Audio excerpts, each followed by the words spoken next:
our pleasure to put the views and opinions of Major Debo Bashorun here on Close Flow. Good morning and you're welcome. Nice meeting you. Thank you very much. Now, let's start from your primary constituency, which is the army. Reflecting through the years that you have been in governance, do you think the army should be part of governance?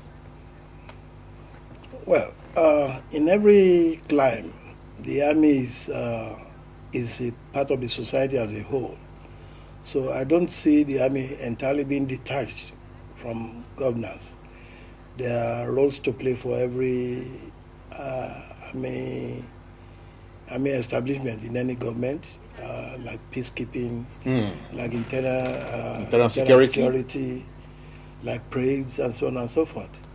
So entirely, one would not expect the army to be completely detached. But when you're talking of the political angle, the army should stay clear. The army is not meant to be in politics anywhere. That is where the distinction should be made. That is where the that we are saying for partisan politics, then the military should not be part of that. You keep up completely. Okay, now, but if we're going to enjoy the benefits of your own experience, what were some of the, okay, let me say, what did you lose being in governance, that is the army? What did the army lose being part of the political arrangement? Well, number one is the professionalism, because once you get involved in politics, you lose the sense of becoming a thoroughbred professional.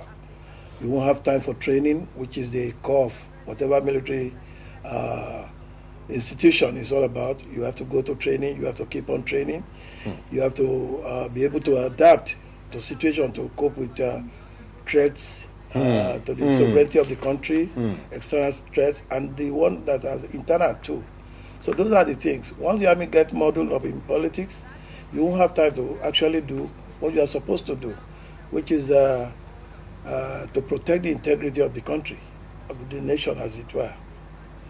And that really is very, very critical, especially now that we have such a huge demand for political rights coming from everywhere across the country. So now, how do you look at that in relation to what is happening now with the question of insecurity everywhere in the country, and everybody's like the army is not doing enough and all that and all that? Well, there are two sides to a coin. There are some people who think the army is not doing enough, but if you look at the perspective of what we have, the problem we have at hand now, which is the Boko Haram problem, you'll see that the army is gainfully employed there. It's one of the reasons why the army should be detached from politics, so that they will be able to face their training 100%. By the time they drift into politics, you won't have time for that. And we can cite several examples during the time that the military was in government in this country, that most of the things that we are supposed to do, we did not do them. We were not unable to do them because of our involvement in politics.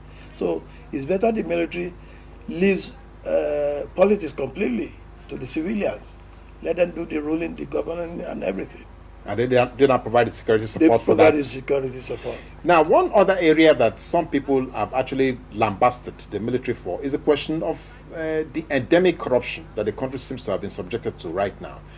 People are saying that the corruption actually started with the military. Would you agree with that? I disagree.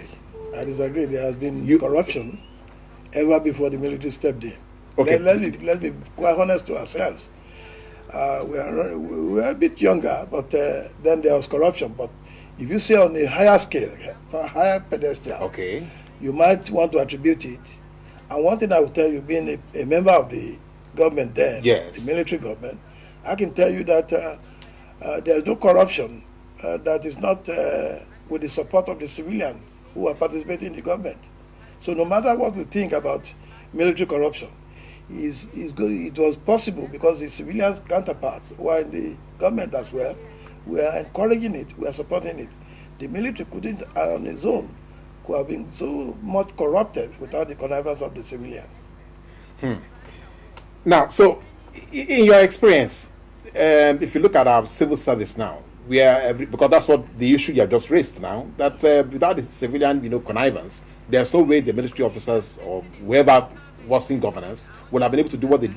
So would you say the civil service that we have right now will probably be worse than what you had before, because the level of corruption now has gone to trillions instead of the millions that we were dealing with before. Well, remember that time too, the value of our currency was much more stronger. Okay. So we're talking of billions now. Okay. It could equate to millions at that time. But if you look at it both ways, it's not that I'm condoning corruption, but the fact remains that I think it's an issue that we all should sit down and talk about. We should be very serious. And the point being that we should start a new era of asking questions, standing up for what I call impunity. The culture of impunity has virtually destroyed the country, and it's the biggest problem that we have. But by the time the people resist and they say, well, enough is enough, it's going to stop, or at least reduce drastically. I was just going to come to that.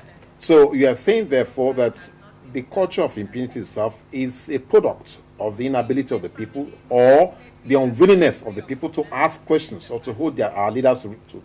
Is that what you're saying? That's exactly what I'm saying. Because if there's a popular saying which says you deserve the type of government. Every country deserves the type of government it gets. There's no military, no police, no air force, no navy, no special forces that can impose itself on the people if the people don't want to be governed that way. Let's get that clear. No matter how strong the military is. A good case in point is Israel. Yes. They still bow down to the civil authorities to do what they want. Professionalism, like I said, should be set aside. And if